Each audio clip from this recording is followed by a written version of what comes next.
Hey, good afternoon, everyone. This is Jabari Mongoose here with episode 5 of my Pokémon Soulsilver Nuzlocke challenge. My team is the usual. We have Freebird the Staravia, Ellie the Swinub, Groot the Snover, Gullwing the Wingull, Tater the Cricketune, and Toothless the Charmeleon. Today for this episode, we are going to be getting several encounters, and then we'll be going through the Burnt Tower to challenge our rival and encounter the legendary dogs.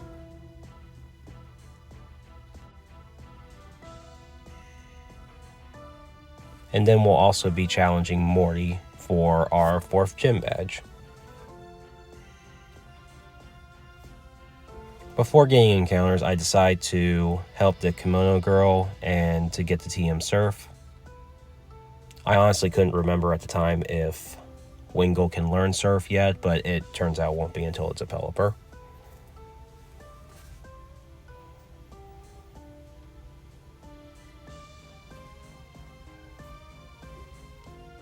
And there I get the TM for Shadow Claw, which could be helpful for the gym, but I'm not going to need it.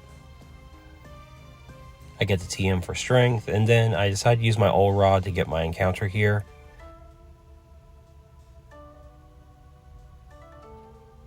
So I'm going to end up catching this Tyrogue, but I enact Species Clause because I have a Hitmonlee, and I forgot at first, so I'm going to end up be releasing this and re-rolling my encounter, which right here you can see it's a Seedot. I like Seedot. I like Nuzleaf and Shiftry. I think this is a solid Pokemon overall. I don't know if I'll be using it anytime soon, but it's nice to have in the PC.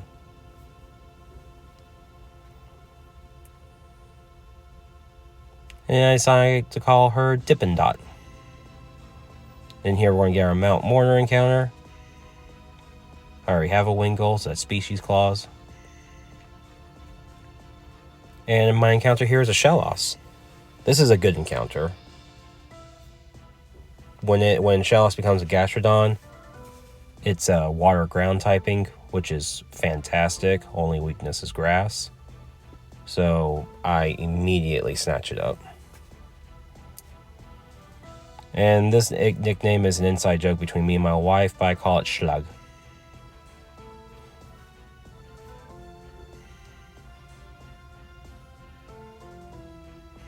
Okay, with that, I get my route. I believe this is 39. But I get my new route encounter, and it's a Masquerain. Not upset about this. I like Masquerain. It has Intimidate. Its only moves right now are Water or Bubble and Quick Attack. So unless I teach it TMs, it might be a bit of a struggle to level up. But it's another Flying Intimidate user. Granted, a bit of a low budget one compared to Staravia, but you know. I decided to call him Elegant.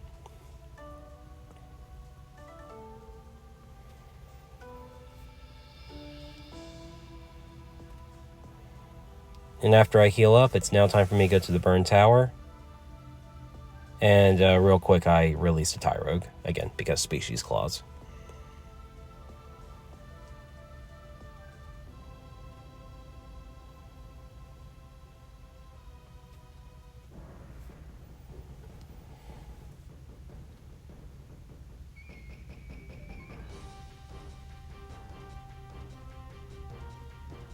Alright, so here I try to get my encounter before I fight my rival. I actually took one step further than I needed to, and I accidentally initiated the fight. Which isn't ideal because I have Cricketune in the front, and I would much rather have any other Pokemon like Staravia in front, but it's okay.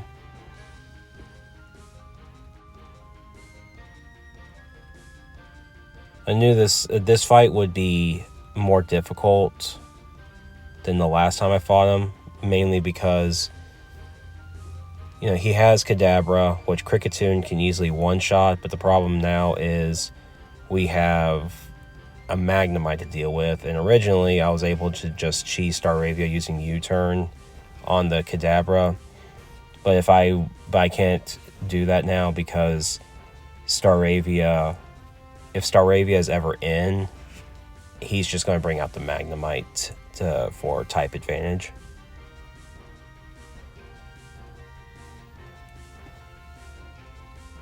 But I go ahead and decide to initiate it, so I hard switch into the Staravia, get the Intimidate on the Zubat so those wing attacks are weaker.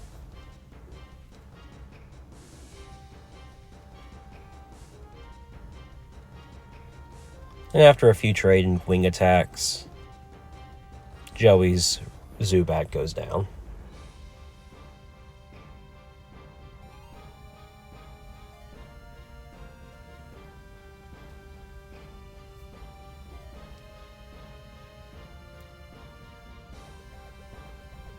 Alright, so here's the Magnemite. I decided to go in for a U-turn.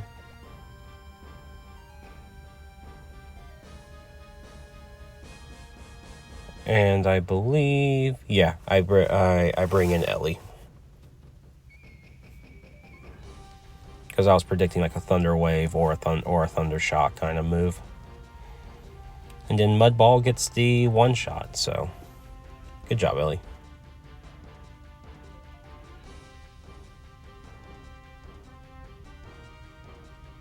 Alright, so now here's his Kadabra, and he is much scarier now than usual. One, I don't have Staravia out to U-turn or to outspeed it. So I decided to just go in for some headbutts, and then Kadabra uses Confusion, and a crit would have killed. I'm starting to regret this as a starter because, yes, your rival gets a Kadabra and Alakazam, but that's much later on in the game. Here at early game, Kadabra can hit really hard, even with its most basic psychic move, that of Confusion. So here I continue thinking, what should I do? And I decide to go into Snover or Groot.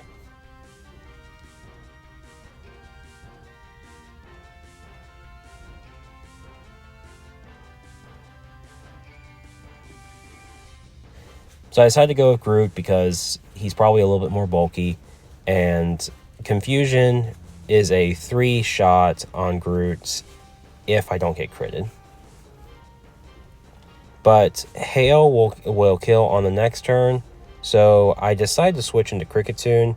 I don't know if any of my other Pokemon, if a crit on Confusion would be a one-hit kill or not, so I decided to bring in Kricketune as basically a sacrifice fodder just in case. But fortunately, because the AI didn't see a kill with Confusion, it decided to go for Kinesis, and Hail will chip away Kadabra's last bit of HP. So we go into this unscathed.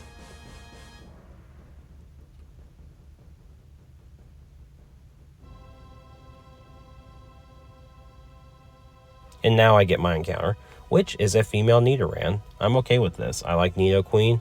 I need to find out where exactly I can get Moonstones in the game, but Nidoqueen has a lot going for her, so I'm happy for this.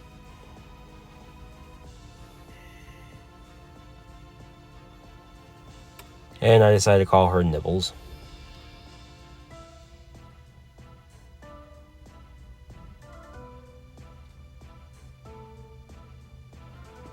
And so the rest of the burn tower is me fighting the few fire breathers, getting some of the items, and then we're going to be initiating the encounter with the dogs. And then after that, we'll be going on to taking on the gym.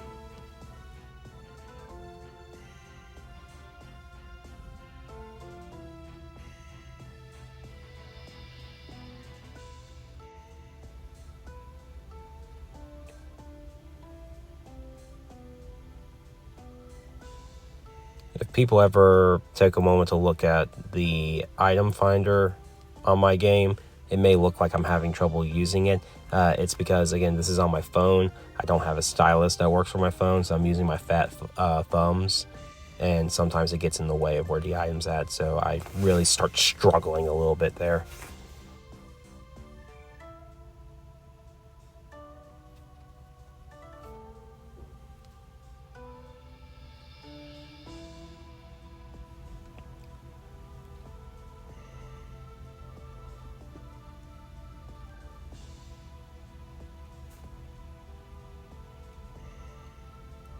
And that takes care of the burned tower. So it's all cleared up. Now it's just really time to take on the gym. I go and heal real quick. And now we'll be taking on the Hex Ladies, or the Channelers, or whatever they're called.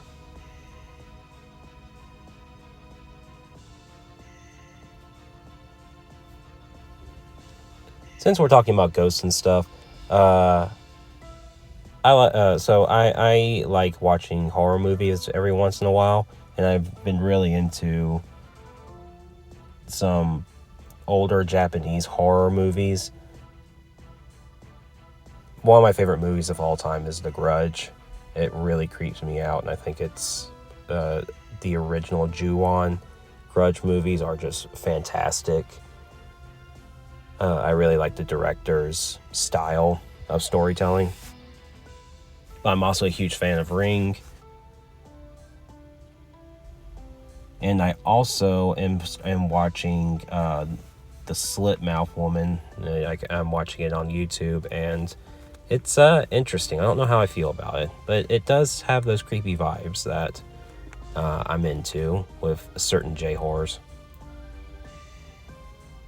Other than that, one of the other scariest movies I've ever watched was Sinister, and that one I think was fantastic.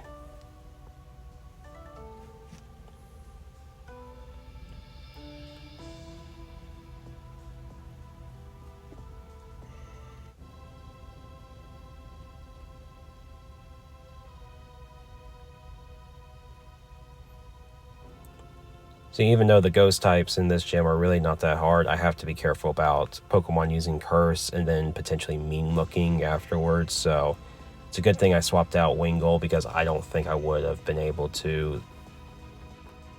I don't think it would have survived had I kept it in, and I wouldn't have gotten this Pelipper now. So welcome to the team, Gullwing the Pelipper.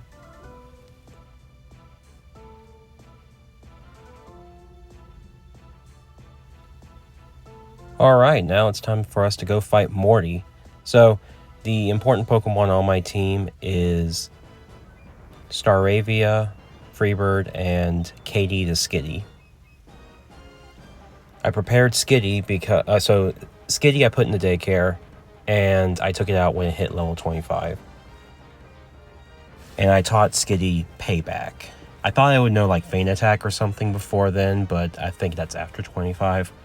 But it knows Charm and Feint Attack and Payback, which is perfect for taking out the Gengar. So right here I make Morty use up one of his Hyper Potions with Toothless using Dragon Rage.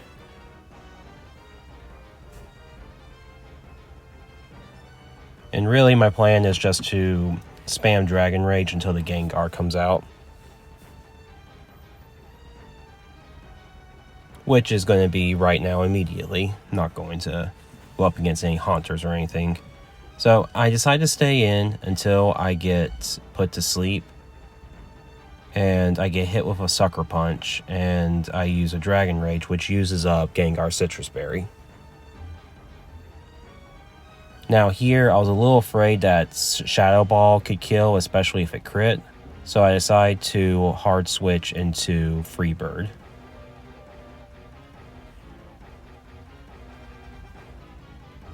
And which I call correctly.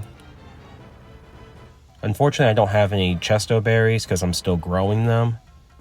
But I would like Chesto Berries for the fight against Chuck. I don't need it against Morty because I have normal types.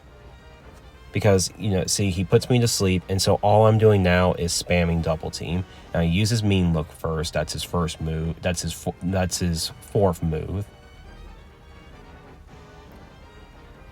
And literally all I'm going to do is just use Double Team until I wake up. Because he's going to try to use Sucker Punch because he can't hit me with Shadow Ball. And that's already 3 of Sucker Punch's out of 5 of Sucker Punch's PP gone. And I think now he's going to try to use Hypnosis, but thankfully it misses.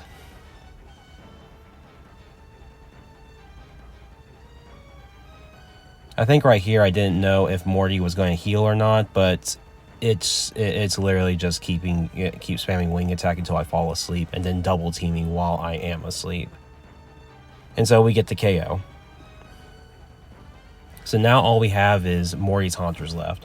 One of his Haunters is actually, honestly, pays homage to the original Gengar from the Gold, Silver, and Crystal days, which I think is better. It has Hypnosis and Dream Eater.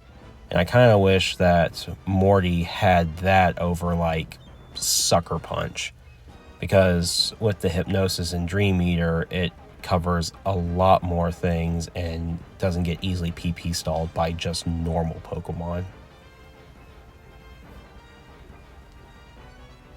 But honestly, right here, it's just a sweep by my Pokemon now.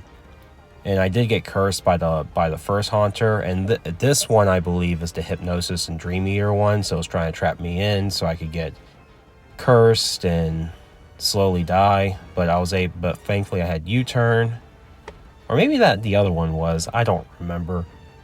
But really, it's just I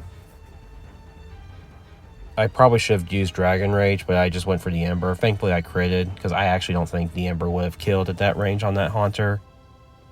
But we win, and we get our 4th gym badge, Deathless.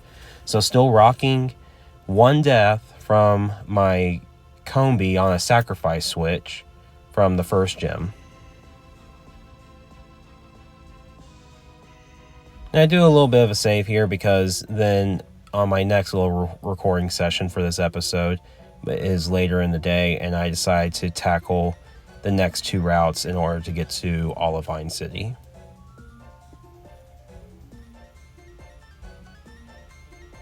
Right here, I'm really trying to raise up my Pokemon. Now for the fighting gym, I don't know fully who I'm going to use. I do have a lot of flying types, mainly a lot of flying and bug types. So there's some Pokemon I can use there. Staravia is an obvious choice. And I'm thinking of Pokemon like maybe Beautyfly. I have a Shedinja, which cannot be touched by Chuck's Poliwrath. So there's things I can do, things that can make the match against him really easy. I'm going to be doing some level grinding, for sure. I started level grinding the Pure Evil, the Hoppip, even though I despise Hoppips after what they did to me in my Black playthrough. But, you know, at this point, I gotta use whatever I can. And plus, there's a lot of utility with Pokemon like Jumpluff. It has Leech Seed, it has Sleep Powder. This one in particular has Exosensory because it was from the Togepi egg. So it can honestly handle a lot of those fighting types. So I'm deeply considering using it.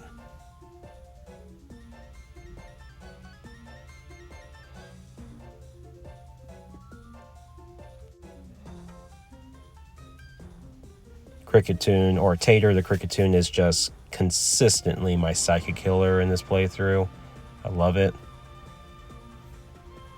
Even though he is mostly an HM slave / capture assistant with Sing, he does the work on the Psychic types, which I think my team struggles against a lot.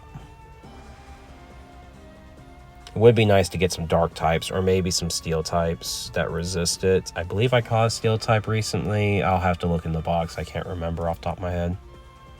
And we get Drain Punch here. I like Drain Punch, and I think there's a lot of use for that. I don't know if I have any Pokemon on my main team that can fully utilize it, but it's good to have options. Oh yeah, here I gather up some more Oran Berries real quick before I go ahead and help the sick Miltank.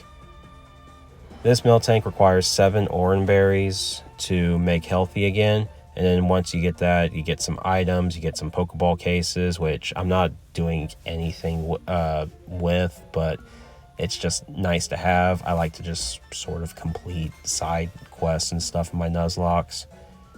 But the important thing is you can buy dozens of Moo Moo Milks, and I'm going to be buying that. It's a cheaper alternative to Hyper Potions. It heals more than enough that I need right now for my Pokemon. So that's an item I'll be buying in bulks of, and will really cover my healing for a very good amount of time.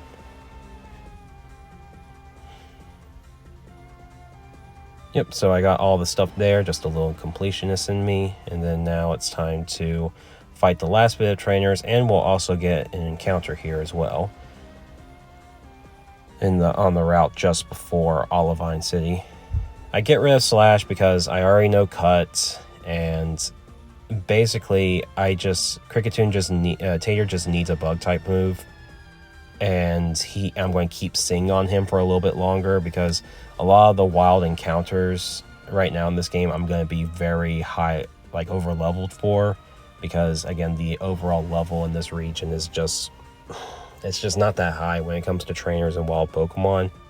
So Kricketune knowing Sing means I can keep him out even on maybe more dangerous encounters, and I can just chuck Pokeballs until I get the catch. And so far it's been working for me. I don't need anything like False Swipe or moves like that.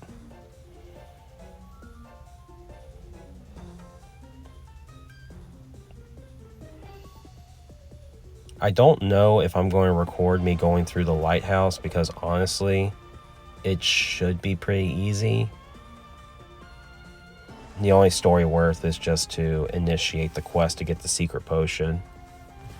Okay, so my first was Nidorina, but that's Species Clause, and then our encounter here is an Electrike, a Pokemon I like, but it is a little annoying to level it up because in Gen 4, it doesn't learn an attacking electric move until level 20 with Spark, and Electrike's more of a physical attacker. But I nickname him Pudge because Pudge is the name of one of my dogs.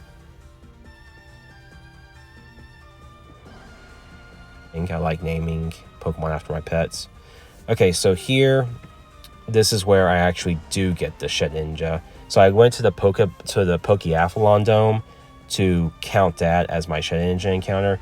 And at first, I was a little hesitant because Shedinja tells... so when you get Shedinja, it says you get it on the same route where I caught the Nincada at, which was the route between Union Cave and Azalea Town. And that was... I know normally a lot of Nuzlockers will just go by read what route you got your Pokemon, that's what you get. But Nincada is a special case, so what I'm doing is he appeared in my party on his own, like as its own unique Pokemon at the Pokeathlon Dome. So that's my encounter for the Pokeathlon Dome, and I name him Dusk.